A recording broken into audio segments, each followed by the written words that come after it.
the cry of the 14th Aethyr, which is called Ate. There come into the stone a white goat, a green dragon, and a tawny bull, but they pass away immediately. There is a veil of such darkness before the Aethyr that it seems impossible to pierce it. But there is a voice saying, "Behold, the great one of the night of time stirreth, and with his tail he churneth up the slime, and of the foam thereof he shall make stars. And in the battle of the Python and the Sphinx shall the glory be to the Sphinx, but the victory to the Python. Now the veil of darkness is formed of a very great number of exceedingly fine black veils, and one tears them off one at a time, and the voice says, there is no light or knowledge or beauty or stability in the kingdom of the grave, whither thou goest, and the worm is crowned. All that thou wast hath he eaten up, and all that thou art is his pasture until tomorrow. And all that thou shalt be is nothing. Thou who wouldst enter the domain of the Great One, of the night of time, this burden must thou take up. Deepen not a superficies, but I go on tearing down the veil, that I may behold the vision of Ate, and hear the voice thereof. And there is a voice.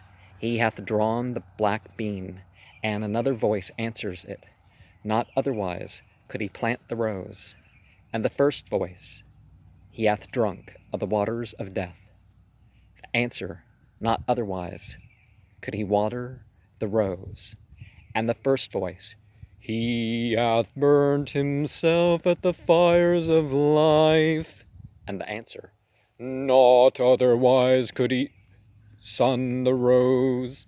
And the first voice is so faint that I cannot hear it, but the answer is, not otherwise could he pluck the rose. And still I go on, struggling with blackness. Now there is an earthquake. The veil is torn into thousands of pieces that go flying away in a whirling wind. And there is an all-glorious angel before me, standing in the sign of Apophis and Typhon. On his forehead is a star, but all about him is darkness, and the crying of beasts. And there are lamps moving in the darkness. And the angel says, depart, for thou must invoke me only in the darkness. There an eye will appear, and reveal unto thee the mystery of Ate, for the mystery thereof is great and terrible, and it shall not be spoken of in sight of the sun. Therefore I withdraw myself. Thus far the vision upon Dala Adin, a mountain in the desert near Bao Sada. December 3rd, 2:50 to 3:15 p.m. The blackness gathers about, so thick, so clinging, so penetrative, so oppressive, that all the other darknesses that I have ever conceived would be like bright light beside it. His voice comes in a whisper, O thou that art master of the 50 gates of understanding, is not my mother a black woman? O thou that art master of the pentagram, is not the egg of the spirit a black egg? Here abideth terror, and the blind ache of the soul, and lo, even I, who am the soul light, a spark shut up, stand in the sight of Apophis and Typhon.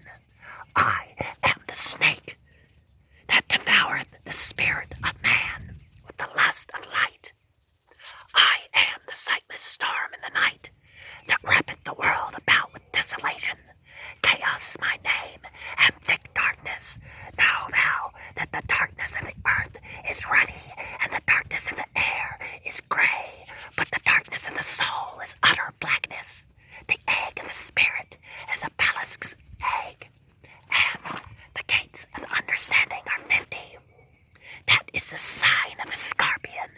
The pillars about the neophyte are crowned with flame, and the vault of the adepts is lighted by the rose, and in the abyss is the eye of the hawk. But upon the great sea shall the master of the temple find neither star nor moon. And I was about to answer him, "The light is within me." But before I could frame the words, he answered me with the great word that is the key of the abyss. And he said, "Thou hast entered the night. Thou dost yet lust for day?" Sorrow is my name, and affliction. I am girt about with tribulation. Here still hangs the crucified one, and here the mother weeps over the children that she hath not borne. Sterility is my name, and desolation.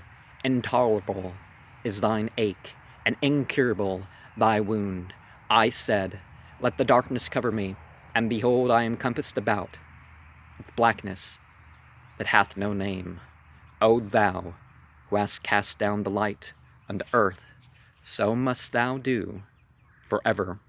And the light of the sun shall not shine upon thee, and the moon shall not lend thee of her luster, and the stars shall be hidden, because thou art passed beyond these things, beyond the need of these things, beyond the desire of these things.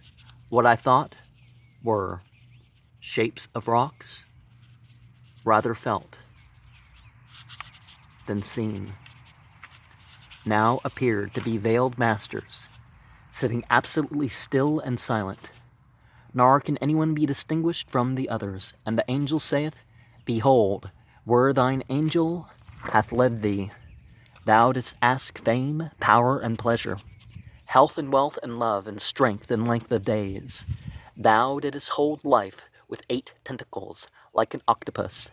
Thou didst seek the 4 powers and the 7 delights, and the 12 emancipations, and the 22 privileges, and the 49 manifestations, and lo, thou art become as one of these.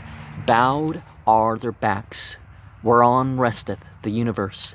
Veiled are their faces that have beheld the glory ineffable. These adepts seem like pyramids. Their hoods and robes are like pyramids. And the angel saith, Verily is the pyramid a temple of initiation.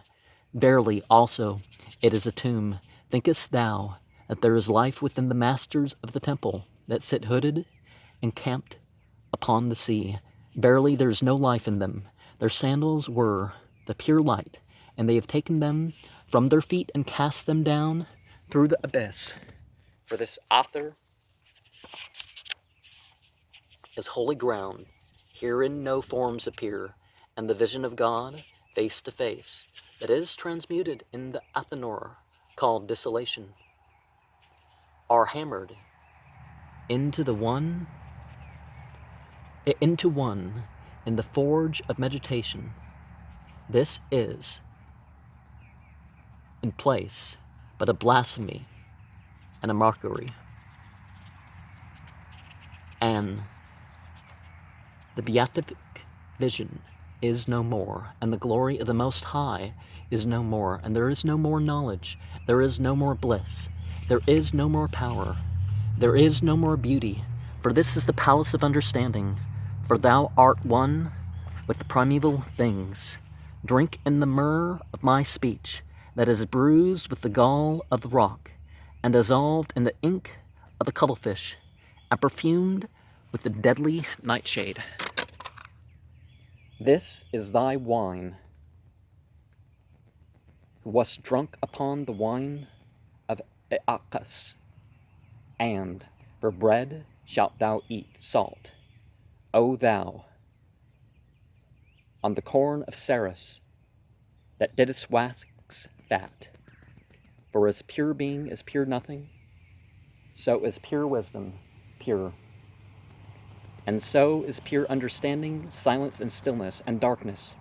The eye is called 70, and the triple aleph, whereby thou perceivest it, divideth into the number of the terrible word, that is the key of the abyss. I am Hermes, that I am sent from the Father to expound all things discreetly in these, the last words that thou shalt hear before thou take thy seat among these, whose eyes are sealed up, and whose ears are stopped, and whose mouths are clenched, and who are folded in upon themselves, the liquor of whose bodies are dried up, so that nothing remains but a little pyramid of dust, and that bright light of comfort, and that piercing sword of truth, and all that power and beauty that they have made of themselves is cast from heaven, as it is written, I saw Satan like lightning fall from heaven, and as a flaming sword it is dropped through the abyss, where the four beasts keep watch and ward, and it appeareth in the heaven of Jupiter as a morning star, or as an evening star, and the light thereof shineth even unto the earth, and bringeth hope and help to them that dwelt in the darkness of thought, and drink of the poison of life. 50 are the gates of understanding, and 106 are the seasons thereof, and the name of every season is death. During all this speech, the figure of the angel has dwindled and flickered, and now it is gone out, and I come back in the body, rushing like a flame in great wind, and the shoe stone has become warm, and in it is its own light. Thou Sada, December 3rd, 1909, 9:50 to 11:15 p.m. And the word that Crowley was supposed to hear, he thought, well, maybe I didn't hear it because I'm not a Bacchus. And, well, sometimes we don't hear the word, the spiritual words, because we're not going to make the right decision with them yet.